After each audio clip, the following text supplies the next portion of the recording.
Eto ang guraman, mga ka-susi.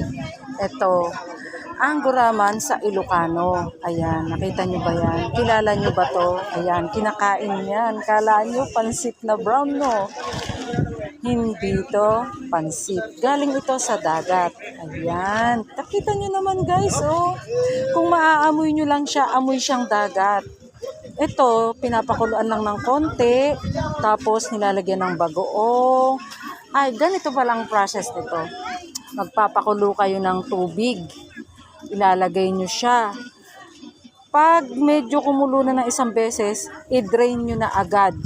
Tapos lagyan nyo ng bawang, bagoong, luya, kamatis, sibuyas. O wala, pwede ng ulam. Tapos magprito kayo ng kahit na anong prito lang na isda dyan or something.